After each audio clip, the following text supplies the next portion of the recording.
સૌરાષ્ટ્ર યુનિવર્સિટીમાં vice chancellor તો અનેક બદલાયા છે, પરંતુ યુનિવર્સિટીના વિવાદનો અંત નથી આવતો।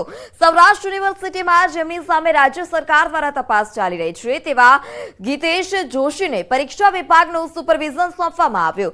સૌરાષ્ટ્ર યુનિવર્સિટીના કાર્યકારી કુલપતિ દ્વારા આ નિર્ણય લેવાતા વિવાદ સર્જાયો છે।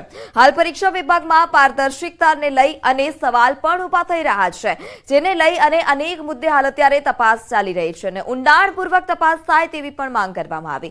તો બીજી બાજુ સૌરાષ્ટ્ર યુનિવર્સિટીના કાર્યકારી કુલપતિએ તપાસ સરકારનો વિષય છે તેમ કહી અને લૂલો બચાવ કરતા પણ નજરે પડ્યા। પરીક્ષા નિયામક નિવૃત્ત થાય તે પહેલા પરીક્ષા વિભાગની જે અનુભવ આધારિત જે કામગીરી છે અને પરીક્ષા વિભાગનું કામ ખોરવાઈ ન જાય તે હેતુ સબબ જ ડૉક્ટર જોશીને ત્યાં પરીક્ષા વિભાગમાં મૂકવામાં આવેલા છે અને પરીક્ષા વિભાગમાં હાલ જે કામગીરી સોંપવામાં આવેલી છે એ પણ કોઈ ખાનગી કામ સોંપવામાં આવેલું નથી, એ વહીવટી પ્રક્રિયા જ છે। એને ગોધરા યુનિવર્સિટીમાં જ્યારે હતા એ દરમિયાન સરકારશ્રી તરફથી એક અરજી મળેલી અને એક ખાતાકીય તપાસની એક સમિતિ રચાણી હતી અને સમિતિએ એનો રિપોર્ટ સબમિટ કર્યો છે। આ એક વહીવટી પ્રક્રિયા છે, આમાં કોઈ જ્ઞાતિવાદને કે કોઈ બીજા અંગત રાગદ્વેષ પૂર્વગ્રહની મેટર નથી। 22 જાન્યુઆરીએ રામ મંદિરની પ્રાણ પ્રતિષ્ઠાને લઈ અને દેશભરમાં ઉત્સાહનો માહોલ છે। અમદાવાદમાં રામ મંદિરની પ્રાણ પ્રતિષ્ઠાને લઈ સાંસ્કૃતિક કાર્યક્રમોનું આયોજન કરવામાં આવ્યું છે। એમ્સ સ્ટેન્ડિંગ કમિટીએ કાર્યક્રમોનું આયોજન કર્યું છે। 21 જાન્યુઆરીએ શહેરમાં સાંસ્કૃતિક કાર્યક્રમો યોજાશે।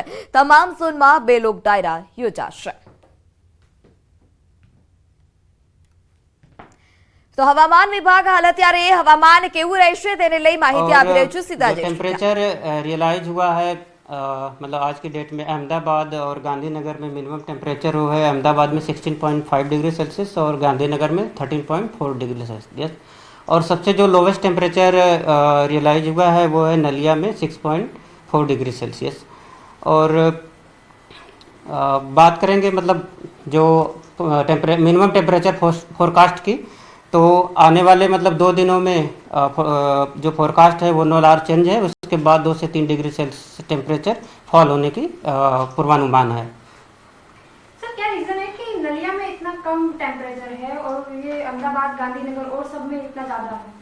एक्चुअली जो नलिया में है वो जो विंड है वो नॉर्दर्ली प्रिवेल कर रही है, इसलिए वहाँ पे टेम्परेचर मतलब मिनिमम हुआ है जो 6.4 डिग्री सेल्सियस रिकॉर्ड हुआ है।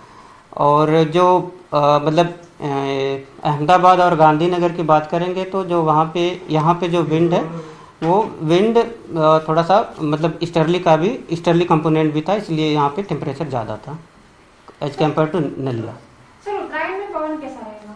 उत्तरायण में जो पवन है मतलब उत्तरायण मतलब 14 जनवरी का, उसमें जो विंड की डायरेक्शन है वो है नॉर्थ वेस्टर्ली टू नॉर्दर्ली और जो विंड की स्पीड रहेगी वो 15 से 20 किलोमीटर पर आवर की रहेगी।